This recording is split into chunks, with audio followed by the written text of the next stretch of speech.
أفضل أطعمة للقلب والشرايين هي اللي بتركز على 3 نقاط: تقليل الالتهاب في الشرايين، توسيع الأوعية الدموية، وبتغذي عضلة القلب بالبوتاسيوم والمغنيسيوم. هذه الحلقة رح أعطيك أفضل 8 أطعمة، واحد منهم غالباً مش موجود بمطبخك، مع إنه الأهم لمرونة شرايينك. بنص الحلقة حضرت لك وصفة لسلطة مفيدة لشرايين القلب، طبق واحد بيجمع أقوى الأطعمة الموجودة بكل بيت، طعمها رهيب ولازم تبدأ فيه اليوم. أول هذه الأطعمة هي أطعمة بتريح الشرايين وبتوسعها فبتنزل الضغط، كل هذا من خلال قدرتها على زيادة كمية تصنيع أكسيد النيتروجين الموسع للأوعية الدموية. وهي الأطعمة بتزيد النيتريك أوكسايد بطريقتين: الطريقة الأولى من خلال محتواها العالي بالنترات والموجود في خضار زي الشمندر والسلق والجرجير والسبانخ وحتى الكرفس. لما بتاكل هاي الخضروات بيجي دور البكتيريا النافعة اللي عايشة عندك بالفم، فهي بتيجي بتمسك في هاي النترات الموجودة فيها وبتحولها للنتريت اللي بيصنع النيتريك أوكسايد والموسع للشرايين. لكن الكاكاو اللي موجود في الدارك شوكليت بيشتغل بطريقة مختلفة تماماً، فهو غني جداً بالفليفينولز والأرجينين اللي هو البروتين أو الحمض الأميني اللي بنشطوا أنزيم اسمه الاندوثيليال نيتريك أوكسايد سينثيتيز، هذا اللي بيصنع النيتريك أوكسايد فبوسع الشرايين. نقدر نضيف طعام تاني بوسع الشرايين مفيد للقلب، وهو اللبن الزبادي الحامض الغني في البكتيريا النافعة زي اللاكتوباسيلس، اللي مش بس بتقلل الالتهابات وبتطعم البكتيريا النافعة عندك فبتقلل تلف الشرايين، هي كمان بتحتوي على بروتينات بيبتايدز بتشتغل زي أدوية الضغط الإيس إنهبيترز، فبتحسن مرونة وبطانة الشرايين وبتوسعها. رغم أهمية الأكل بس لحاله ما بيكفي لحتى يكون الحل زيادة صحة القلب والشرايين عندك. لازم أكيد نوقف النزف اللي بيصير بصحتك بسبب عاداتك اليومية الخاطئة. أول عدو إلك هو أكيد التدخين، هو حرامي بيستنزف فيتامين سي من جسمك، وهذا اللي بيخلي احتياجك إله بتضاعف إذا أنت بتدخن. فكل سيجارة بتستنزف 25 ملغرام من الفيتامين سي المخزن جواتك، عشان هيك بلزمك تقريبا 500 ملغرام من الفيتامين سي كمكمل تاخده مع كل باكيت سجاير أنت بتدخنه. فالتدخين بيجرح بطانة الشرايين وبيسبب تصلبها، والأخطر من هيك تأثيره على الضغط من خلال قتله للبكتيريا النافعة بفمك، نفس الشيء اللي بيسويه غسول الفم لما بتستخدمه بشكل يومي. موت البكتيريا النافعة في الفم يعني خسارتك طريقة جسمك الطبيعية لتصنيع النيتريك أوكسايد، فبتتقلص الشرايين وبيزداد الضغط عندك. الشغلة الثانية إنك ضروري تبعد عن السكريات حتى تقلل ارتفاع السكر المفاجئ، فالارتفاع المفاجئ للسكر في دمك بوقف أنزيمات بطانة شرايين الجسم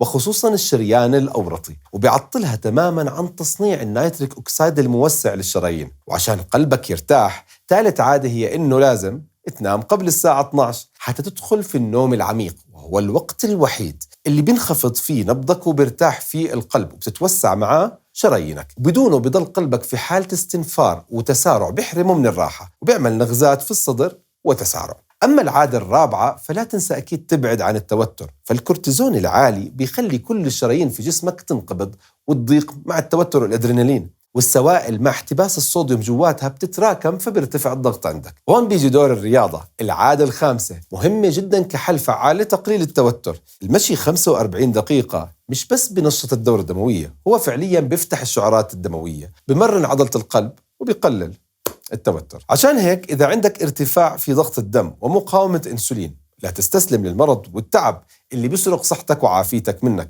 وانضم في عيادتنا حتى نساعدك توصل للشفاء من السكري والضغط وتخسر وزنك.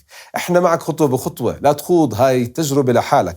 عيادتنا معك بكل مكان لحتى نساعدك ترجع صحتك وشبابك بأمان بطريقة سريعة وفعالة. رقم واتساب العيادة موجود هون ومثبت بالتعليقات وكمان بصندوق الوصف، فأهلا وسهلا فيك معنا. تعرف ليش الشمندر ممتاز لتقليل ضغط الدم؟ مش بس لأنه مليان نترات اللي جسمك بيصنع منها النيتريك أوكسايد اللي حكينا عنه، هو كمان بيحتوي على مضادات أكسدة زي البيتالينز اللي بتعطيه لونه الأحمر البنفسجي مع الصفار المميز، بالإضافة للفيتامين سي والبوليفينولز الموجودة فيه. الشرايين بشكل عام تحت ضغط دائم من الدم وعرضة مستمرة للالتهاب والإجهاد التأكسدي. هون بيجي دور الفيتامين سي والموجود في الليمون، الفلفل الأخضر، الرمان وحتى الشمندر. هذا الفيتامين مش بس بيرمم جدران الشرايين وبيسرع التئام جروحها، وبيشتغل كحارس للنيتريك أوكسايد وبيحميها من الجذور الحرة اللي بتكسره وبتمنع ويوسع الشرايين.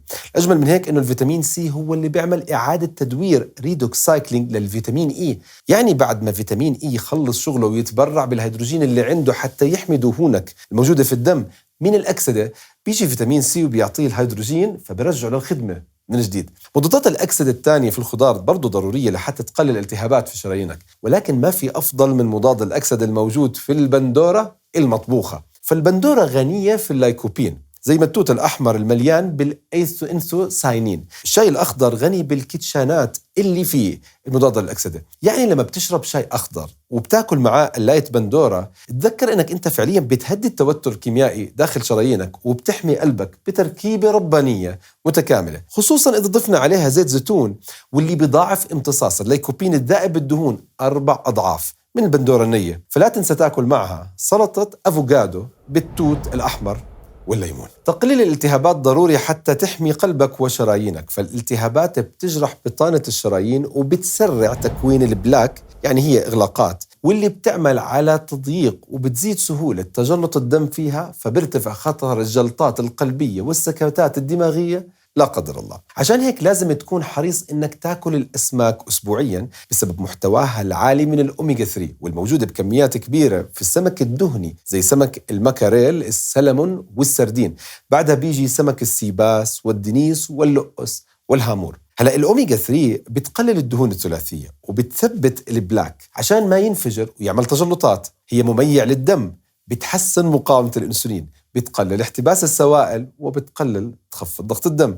أما الفيتامين د اللي بيثبط نظام ال RAAS يعني رينين أنجيوتنسين سيستم، فبمنع ضغطك يرتفع وبيحمي بطانة الشرايين. لكن نصيحة من قلبي عشان صحة قلبك ولأنك ما بتتعرض للشمس، خد مكمل الفيتامين د من 1000 إلى 5000 وحدة يوميا حسب قراءتك عشان تضمن أنه يرتفع. وابعد الله يسعدك عن 50,000 أسبوعيا لأنها سامة، بتتجاوز 12.5 ضعف قدرة جسمك على الاستفادة منه وامتصاصه، وما رح تفيدك حتى ترفع مخزونك. وقبل ما نحضر سلطة شرايين القلب، خلينا نفهم ليش قلبك بدق بسرعة وانت قاعد. النغزات اللي بتخوف عم تجي، فالتسارع والنغزات غالباً بتكون قصة خربطة كهرباء بسبب سوء التغذية. لما بنقص المغنيسيوم أو البوتاسيوم، حركة الأيونات بخلايا القلب بتتخربط وبتزيد قابلية الانقباض المبكر، فبتحس بخفقان أو ضربات زيادة. نقص الحديد بيعمل أنيميا، الأكسجين بقل في جسمك، فالنبض القلب بيصير أسرع ليعوض نقص الأكسجين لحتى تتنفس الخلايا أفضل، وهذا بنسميه compensatory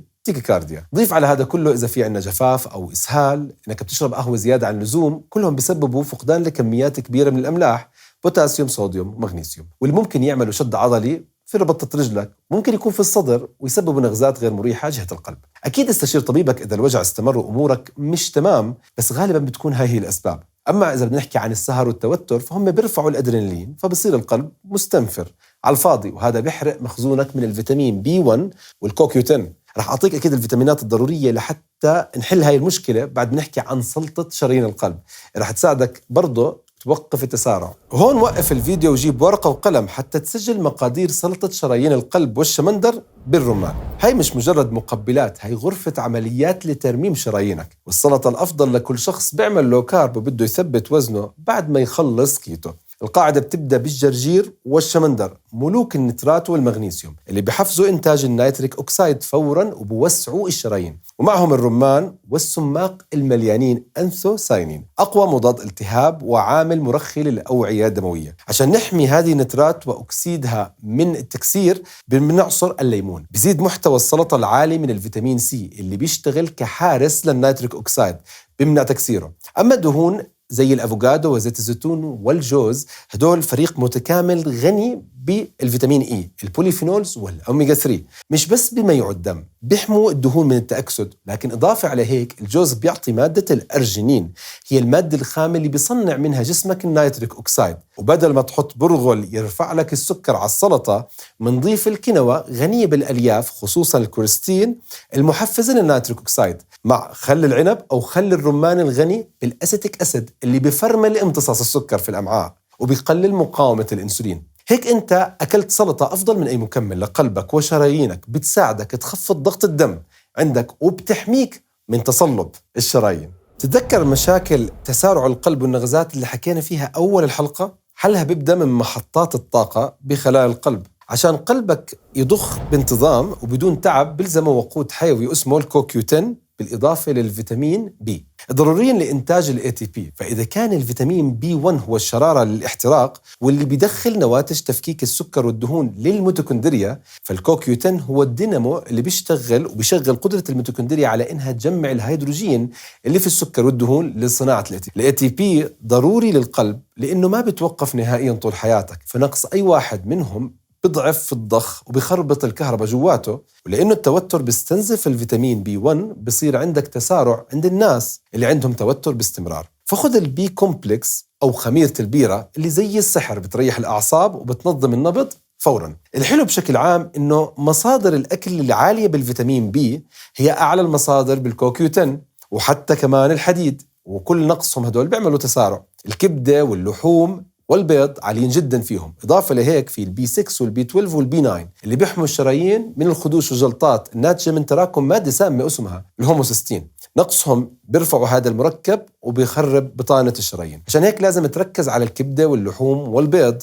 أما الحديد هون هو الناقل للأكسجين، وبدونه بيصير عندك فقر دم وأنيميا، وبضطر قلبك يتسارع عشان يلحق يوزع الأكسجين لخلايا جسمك. فإذا دورتك شديدة وعندك فقر دم وتسارع في القلب، صرتي عارفة السبب لتعبك وتسارعك هو فقر الدم، فعليك بالحديد. أما المجموعة السابعة لليوم هي أطعمة بتنزل الضغط وبتميع الدم، ضروري تكون كلياتها في مطبخك. فإذا ضغطك عالي أو بدك تحمي شرايينك وتنشط الدورة الدموية، فالحل مع الكركديه والشمندر والشاي الأخضر. هدول مشروبات بتشتغل زي أدوية الضغط الإيس إنهبيتر، بوسعوا الشرايين وبطردوا السوائل الزيادة، فبنزلوا الضغط بسهولة وهدوء. أضف عليهم الثوم اللي بيعطيك الأليسين، المادة الفعالة اللي بترخي جدران الأوعية الدموية فوراً لما بتستهلكها، فضيفها دائماً على أكلك وسلطتك. أما فريق تمييع الدم ومنع التجلطات فهم مين؟ الثوم، البصل، الزنجبيل والفلفل الحار. هدول فيهم مركبات كبريتية وسلسلك طبيعي نفس الموجود في الإسبرين، تمنع تجمع الصفائح الدموية، يعني دمك بيصير يمشي ويجري في الشرايين بسلاسة وبدون لزوجة.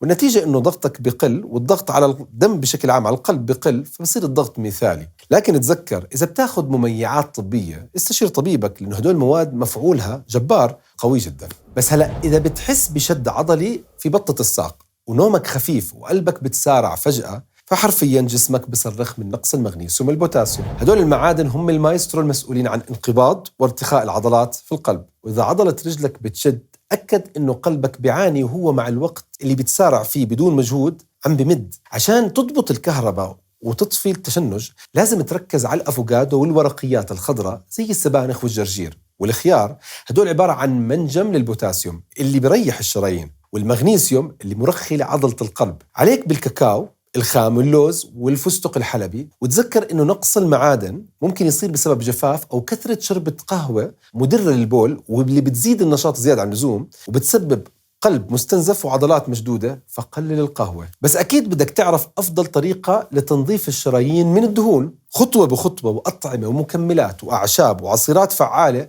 وأساسية دائما بعطيها لمشتركي العيادة، فضروري تحضرها حتى تضاعف فوائد حلقة اليوم. اكبس على الفيديو اللي هون، لكن دير بالك انت مش لحالك، في كتير ناس بهموك، أبوك، أمك، أصدقائك، أو حتى أخوك عندهم نفس مشكلتك ونفس هدفك، يخفضوا ضغطهم ويحافظوا على صحة شرايينهم وقلبهم. اكسب أجرهم لحتى تساعدهم يكونوا معاكم معانا في حل مشاكلهم. بشوفك في الحلقات القادمة، بأمان الله، مع السلامة، باي.